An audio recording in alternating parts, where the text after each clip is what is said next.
नमस्कार दोस्तों, स्वागत है आप सभी का आपकी अपने YouTube channel Shyam class study में। आज की इस वीडियो में लेकर के आया हूँ यूपी पुलिस एग्जाम में आने वाली हिंदी के 37 महत्वपूर्ण प्रश्न जो आने वाली यूपी पुलिस की परीक्षा आपकी दिसंबर में होने वाली है। तो उसके लिए आपको अभी से तैयारी करके चलना है, आपको लगातार प्रैक्टिस सेट लगाते रहना है जिससे आपका स्कोर अच्छा हो जाएगा। तो इस प्रैक्टिस सेट को पूरा करिएगा।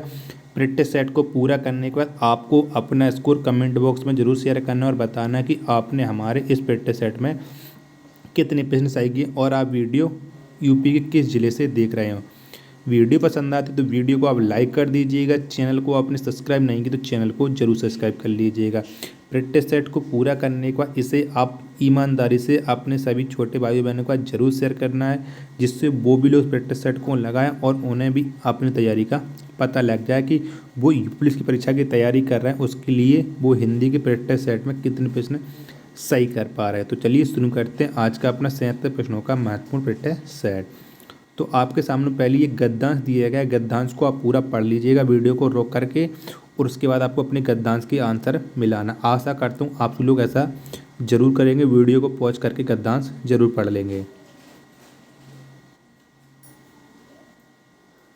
तो मैंने 2 स्टेप में लगा दिए वीडियो, गद्यांश आप पढ़ चुके होंगे। तो अब क्वेश्चन आपके सामने पहला आ चुका है कि नीचे दिए गए गद्यांश आधारित प्रश्नों का उत्तर दीजिए। उपयुक्त अवतरण का उपयुक्त शीर्षक क्या है? तो इसका उपयुक्त शीर्षक क्या है ये आपको बताना है। तो इसका उपयुक्त शीर्षक है, अगर आपने गद्यांश पढ़ा होगा तो आपको पता चल चुका होगा कि इसका उपयुक्त शीर्षक क्या है। तो ये कार्य तत्परता, क्या कार्य तत्परता, ऑप्शन नंबर सी इसका राइट आंसर हो जाएगा। नेक्स्ट है आपके सामने कि जीवन में सफल सिद्ध होने के लिए आवश्यक उत्पादनों में से एक प्रमुख उत्पादन क्या है? तो एक प्रमुख उत्पादन क्या है? तो एक प्रमुख उत्पादन है आपका तत्परता। क्या? तत्परता, ऑप्शन नंबर डी इसका राइट आंसर हो जाएगा। अगला है आपके सामने गद्यांश का उचित संक्षेपण कौन सा होगा? तो उचित संक्षेपण कौन सा होगा ये आपको बताना है। तो इसका आप पढ़ चुके होंगे तो आपको पता चल चुका होगा कि इसका उचित संक्षेपण क्या होगा। तो वीडियो को पॉज करके चारों विकल्प पहले आप पढ़ लीजिएगा, उसके बाद आपको पता लग जाएगा। तो इसका उपयुक्त है संक्षेपण, ऑप्शन नंबर बी इसका राइट आंसर हो जाएगा। नेक्स्ट है आपके सामने क्वेश्चन नंबर 14 की लिपि चिन्हों के क्रमबद्ध समूह को क्या कहते हैं? तो लिपि चिन्हों के क्रमबद्ध समूह को क्या कहते हैं? तो इसे हम कहते हैं वर्णमाला। क्या कहते हैं? वर्णमाला, ऑप्शन नंबर डी इसका राइट आंसर हो जाएगा।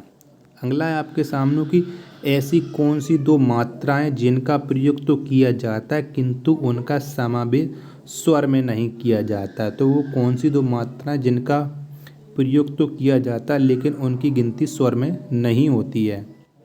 ऑप्शन चारों आपके सामने इस प्रकार हैं। तो इसका राइट आंसर हो जाएगा कि अंग और आहा, इनका तो प्रयोग होता है लिए स्वरों में काउंट नहीं होते हैं। ऑप्शन नंबर बी इसका राइट आंसर हो जाएगा। अगला है आपके सामने कि संस्कृत से हिंदी में प्रयुक्त मूल शब्द में वर्तमान स्थायी तद्भव रूप तक पहुंचने के माध्यम में संस्कृत के अशुद्ध या टूटे फूटे स्वरूप में प्रयुक्त होने वाले शब्द क्या कहलाते हैं? तो क्या कहलाते हैं वो शब्द? तो वो कहलाते हैं अर्ध तत्सम। क्या? अर्ध तत्सम, ऑप्शन नंबर डी इसका राइट आंसर हो जाएगा। अगला क्वेश्चन है आपके सामने कि शब्द प्रकार के आधार पर मनुष्यता शब्दों का कौन सा भेद है? तो मनुष्यता शब्दों का कौन सा भेद है? तो मनुष्यता शब्दों का है भाववाचक। क्या है? भाववाचक भेद, ऑप्शन नंबर सी इसका राइट आंसर हो जाएगा। अगला है आपके सामने कि इंद्रियों को जीत लिया हो जिसमें या जिसने वाक्यांश के लिए सही विकल्प का चयन कीजिएगा। तो इसके लिए ए विकल्प कौन सा हो जाएगा? जिसने इंद्रियों को जीत लिया हो। तो इसके लिए ए विकल्प होगा जितेंद्रिय। कौन सा? जितेंद्रिय, ऑप्शन नंबर सी इसका राइट आंसर हो जाएगा। अगला है आपके सामने कि से अलगाव किस विभक्ति का बोधक चिन्ह है? तो से अलगाव किस व्यक्ति का बोधक चिन्ह है? तो ये अपादान का। किसका? अपादान का बोधक चिन्ह, ऑप्शन नंबर डी इसका राइट आंसर हो जाएगा। तन शब्द का लिंग निर्धारित कीजिए। तो तन शब्द का लिंग कौन सा हो जाएगा? तो इसका लिंग हो जाएगा पुल्लिंग। कौन सा? पुल्लिंग, ऑप्शन नंबर ए इसका राइट आंसर हो जाएगा।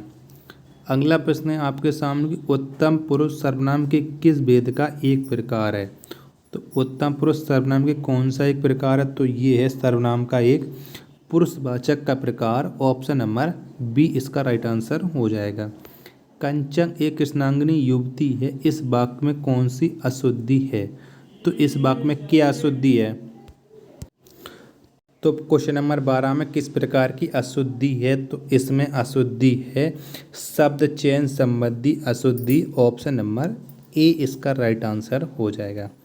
नेक्स्ट है आपके सामने कि निम्नलिखित में से कौन सा अनौपचारिक पत्र का उदाहरण है।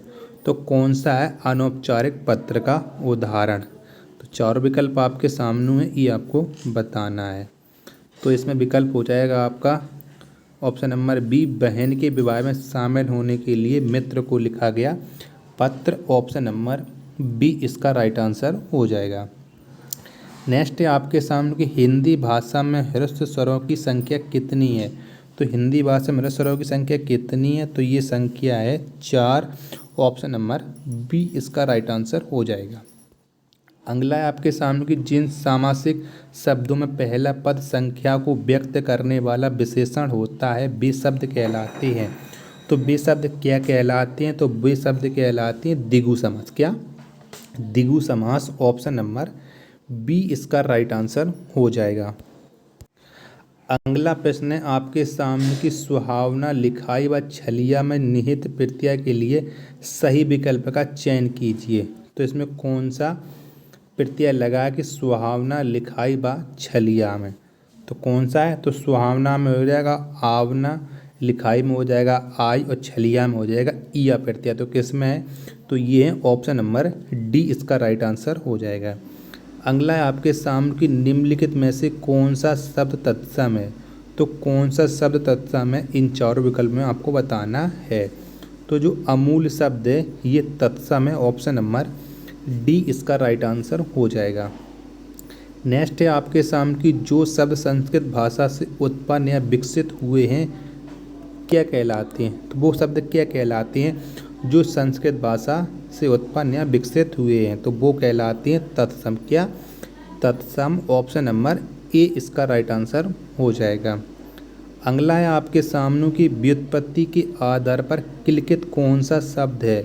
तो व्युत्पत्ति के आधार पर किलकित कौन सा शब्द है, तो ये है देशज शब्द। क्या, देशज शब्द, ऑप्शन नंबर ए इसका राइट आंसर हो जाएगा। अगला प्रश्न है आपके सामने की अलमारी कौन सी भाषा का शब्द है। तो अलमारी कौन सी भाषा का शब्द है, तो ये है पुर्तगाली भाषा का शब्द, ऑप्शन नंबर बी इसका राइट आंसर हो जाएगा। नेक्स्ट है आपके सामने की जिन शब्दों का प्रयोग वाक्य को श्रव्य, भावार्थ और बल प्रदान करने के लिए होता है लेकिन वे वाक्य के अंग नहीं होती हैं क्या कहलाते हैं। तो वे क्या कहलाते हैं, तो वो कहलाती है निपात। क्या, निपात, ऑप्शन नंबर डी इसका राइट आंसर हो जाएगा। नेक्स्ट है आपके सामने कि ये दिए गए विकल्पों में से शुद्ध शब्द का चयन कीजिए। तो इनमें आपको बताना है कि इन चारों में से कौन सा विकल्प शुद्ध है, जबकि 3 अशुद्ध हैं। तो ये जो पृथक है ये सही लिखा है, बाकी के तीनों अशुद्ध हैं, ऑप्शन नंबर डी इसका राइट आंसर हो जाएगा। नेक्स्ट है आपके सामने कि दिए गए विकल्पों में से वह शब्द चुनिए जिसका प्रयोग सदा एक वचन में होता है। तो किसका प्रयोग सदा एक वचन में होता है, तो प्रत्येक का प्रयोग सदैव एक वचन में होता है, ऑप्शन नंबर डी इसका राइट आंसर हो जाएगा। अगला प्रश्न है आपके सामने कि वाक्यों का वर्गीकरण कितने आधार पर किया गया है। तो कितने आधार पर वाक्यों का वर्गीकरण किया गया है, तो ये किया गया 2 आधार पर, ऑप्शन नंबर ए इसका राइट आंसर हो जाएगा। अगला प्रश्न है आपके सामने कि वे वाक्य सरल वाक्य कहलाते हैं जिसमें। तो कौन से वाक्य सरल वाक्य कहलाते हैं, तो ये कहलाते हैं एक ही उद्देश्य और एक ही विधेय हो, ऑप्शन नंबर सी इसका राइट आंसर हो जाएगा। अगला प्रश्न है आपके सामने कि प्रत्येक वर्ग का दूसरा और चौथा वर्ण क्या कहलाता है। तो प्रत्येक वर्ग का दूसरा और चौथा वर्ण कहलाता है महाप्राण। क्या कहलाता है, महाप्राण, ऑप्शन नंबर ए इसका राइट आंसर हो जाएगा। अगला प्रश्न है आपके सामने कि उच्चारण की दृष्टि से संबल ध्वनि का कौन सा वर्गीकरण है। तो कौन सा संबल का वर्गीकरण है उच्चारण की दृष्टि से, तो ये है संपृक्त ध्वनि। कौन सी? संपृक्त ध्वनि। ऑप्शन नंबर ए इसका राइट आंसर हो जाएगा।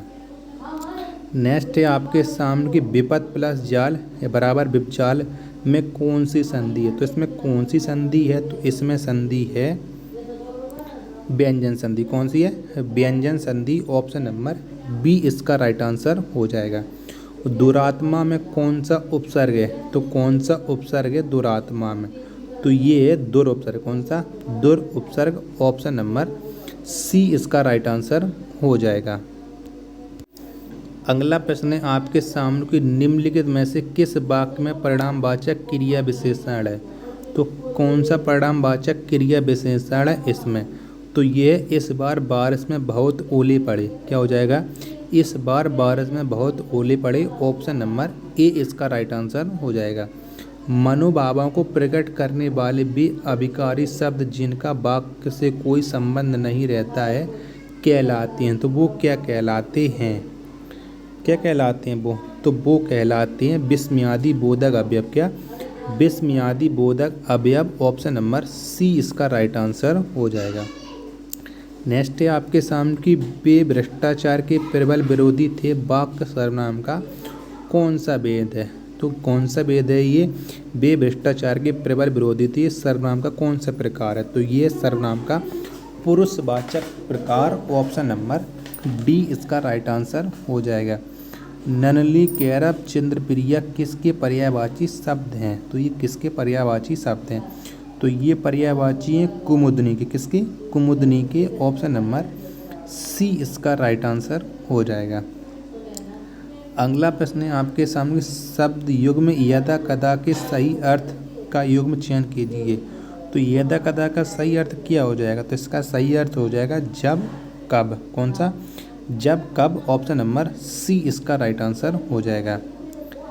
अगला है आपके सामने की नियत और नियत शब्द युग्म के सही अर्थ का चयन कीजिए।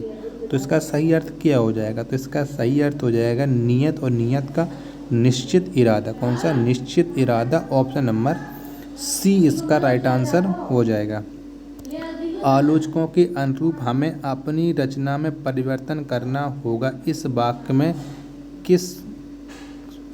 में किसी एक शब्द का संदर्भ और भाव की दृष्टि से उपयुक्त प्रयोग नहीं हुआ है, उस शब्द का चयन कीजिए। तो इसका शब्द कौन सा हो जाएगा, तो इसका राइट आंसर हो जाएगा अनुरूप। कौन सा? अनुरूप। ऑप्शन नंबर बी इसका राइट आंसर हो जाएगा। अब आप चल सकते हैं वाक्य में कौन सी वृत्ति है। तो इस वाक्य में कौन सी वृत्ति है, तो इस वाक्य में वृत्ति है सम्यार्थ सूचक। कौन सी? सम्यार्थ सूचक। ऑप्शन नंबर ए इसका राइट आंसर हो जाएगा। तो अब आप बताइए कि आपने इस प्रैक्टिस सेट में कितने प्रश्न सही किए हैं और आपको ये वीडियो कैसी लगी। वीडियो पसंद आई हो तो वीडियो को लाइक, चैनल को सब्सक्राइब करना ना भूलें। धन्यवाद। जय हिंद।